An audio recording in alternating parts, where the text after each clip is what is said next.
I stand here with you all with deep-rooted humility and gratitude. I am so thankful for Allah helped us in achieving whatever we desired, even whatever we deserved, more than what we deserved. For being able to be up to the task for PF, as they say, second to none. Yes. Ladies and gentlemen, as the dgispr mentioned, I am Deputy Chief of Air Staff Operations. I'll pick up from where I left day before yesterday. PF versus IF, 6-0. The PF's response has strengthened Pakistan's national security, alhamdulillah. And it has even strengthened our commitment, the enduring commitment the PF has for stability and peace. But I have no doubt, and I can say with assurances, that the real genius and the mastermind, the cerebrum behind the design and the aim and the structure, the game plan of PF was the Chief of the Air Staff, Air Chief Marshal Zahir Ahmed Sidhu. He asked us to do 3 things in our response: re-establish deterrence, neutralize key threats, retain control of air. And I will show you in my presentation how we try to do that. Slide. During the befitting response that we generated in our first episode, we attrited the IF's pride, the Rafales, resulting in this entire fleet almost coming to a standstill, a ground position. You could see that they were not flying after that, at least not close to their western border. This reduction in flying to bare minimum actually reduced their liberty of action. They curtailed their options. Slide. This is the Pakistan's air defense environment. Pakistan air defense environment is offensive, it's integrated, it's credible. And I'll show you. IF initiated having no space with their manned aircraft. They initiated with their unmanned aircraft operations, targeting Pakistan's civilian population and their infrastructure. Here you see all these spots all across the swath of drones and UAVs who are coming inside our territory, which is being picked up by all our radars from the moment they were entering, even before that. Slide. Now, PF's air defense environment is suitably configured to detect enemies' low RCS radio radar cross-section, high and slow speed platforms. That you can see that they are all visible by the time they are entering. Slide. So the anti-drone systems of Pakistan Air Force and Pakistan Army also, in Navy, they rendered the enemy US drones attacks ineffective by spoofing, jamming, and making their systems, rendering them unserviceable. Slide. All drones with low cross-section also were detected, rendered useless through utilization of the indigenous GPS jamming systems that we have, the data and the SATCOM link denial that we created through our indigenous systems that we have made ourselves. So whenever those systems were attacked with the soft kill, they had their error induced into the GPSs and they were going haywire. And whenever they were coming closer to any civil population or a civil area of high value, a direct or a hot kill was achieved on them. Slide. So here you can see they were neutralized mid-air with the hard kill whenever they were coming close to any population or any area. Being in a sparsely populated area, they were left all alone and they were applied with the soft kill. Slide. Now, after that, when the US chapter was over and they were fearing PF's retribution, in utter desperation, the IF resorted to a highly escalatory, very irresponsible surface-to-surface and long-range vector application.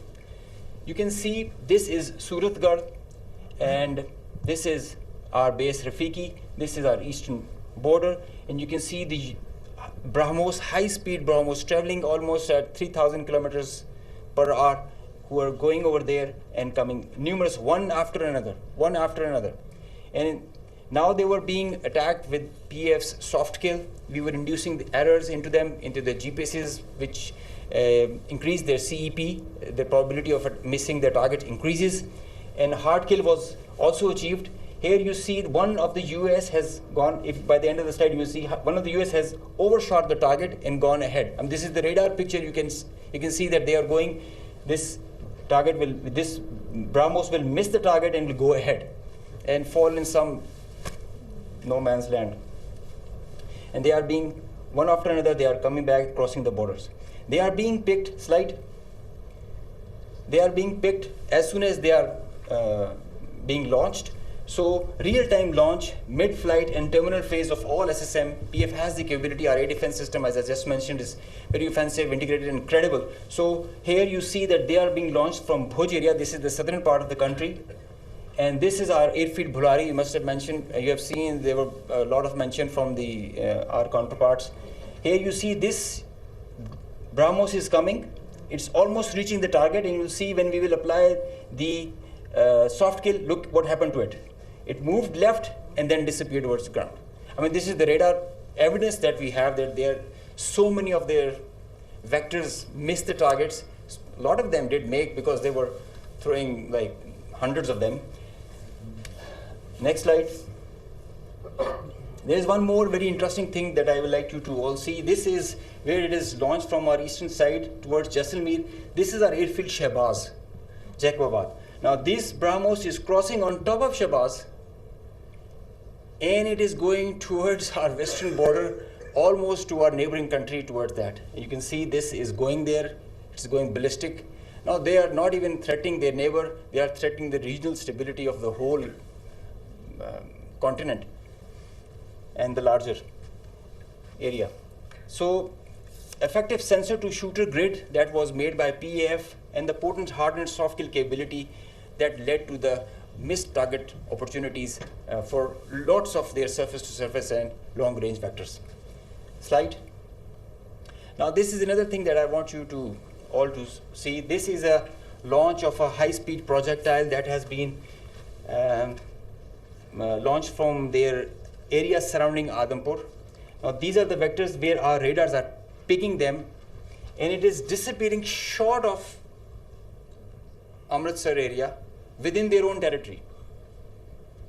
I mean, this is the most absurd kind of a targeting psychology or practice that you would see, that you are not only targeting neighboring countries to your enemy, if they consider it, and your own people as well, jeopardizing their safety. I mean, this is the high-speed project impacting within own territory, and we have other pictures for that also. This is the repeat occurrence that happened the other night also. Slide.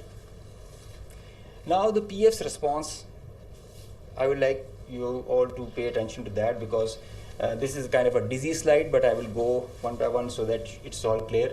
PF's response, PF's effective spectrum warfare, which supplemented the kinetic ops that we envisaged to take. The integrated, seamless, synchronous utilization of EW, cyber, and space domains, coupled with the synergetic all-domain offensive response, which orchestrated following a very intricate targeting mech, the mechanism that we undertook to engage the targets, of swift, calibrated, effect-based approach to operations, which was undertaken across complete swath of the Indian Western Front. Now you have seen in the video montage that the whole border was exposed by PF and our armed forces. So starting from the north across LOC till Kandla, with targets including airfields, ammo dumps, as far and as deep as Delhi. I mean, you can say something about Islamabad, which is a stone's throw distance, and Delhi, with, as the dgispr mentioned, some other cards up our sleeves with more ranges. The Barnala C2 center, which is the heart of their IACCS, and other airfields, Nalia Bhuj and Kandla, as they mentioned. You can see, Google it also so that you can see the effects. PF's hypersonic missiles, unmanned force, stand-up weapons, and long-range vectors all were on the menu for the multi-domain operations that we undertook. So PF utilization of niche and disruptive capabilities struck deep inside the enemy. And there were like hundreds of drones that were there. Hypersonic, engaged targets, deep, precise, lethal, destructive. Slide. Just go back. I will explain the slide that is coming ahead. So our aim was to achieve ascendancy in effects so that we manage the escalation. Throughout the conflict of whatever length it was, we had the escalation management at our side. So within a short span of time of a couple of hours, we had really saturated our friendly neighborhood.